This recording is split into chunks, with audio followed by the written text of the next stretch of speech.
আজকে আবারও বেরিয়ে পড়েছি বিকেলবেলা কিছু গাছের সন্ধানে, যদি পাই কিছু গাছ। তো গ্রাম অঞ্চলে এদিক ওদিকে অনেক গাছ পাওয়া যায় যেগুলো দামি দামি গাছ। তো দেখো এদিকে আমি এই গাছটা পেয়েছি, যেটা হলো রঙ্গন ফুল। আমি গুগলে সার্চ করেছিলাম, কেন আমি বাংলা নাম জানতাম না। তো এটাকে ওয়েস্ট ইন্ডিজ জেসমিনও বলে। তো দেখো ভাইকে পাঠিয়ে দিয়েছি, বলেছি তুমি গিয়ে নিয়ে আসো। লোকের বাড়িতে ঢুকলে যদি আমি বকা খাই, ও বকা খাবে, আমি পালিয়ে যাব। তো তারপরে দেখছি রাস্তার কাছে আরও অনেক গাছ। তো দেখো ফ্রিতে গাছ পেতে তো কতই না ভালো লাগে। তারপরে সেগুলো বাড়ি নিয়ে চলে এসেছি। তারপরে একটা মালসা ছিল, দইয়ের মালসা।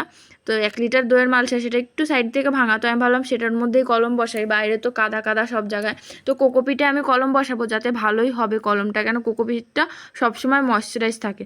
তো দেখো তার জন্য আমি এদিকে সব কেটে নিয়েছি, ডালপালা ছেটে এদিকে কলম করার মতো কেটে নিয়েছি।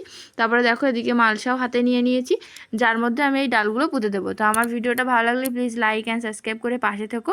আর পুরো ভিডিওটা দেখার জন্য ধন্যবাদ। এদিকে আমার কলম করাও শেষ।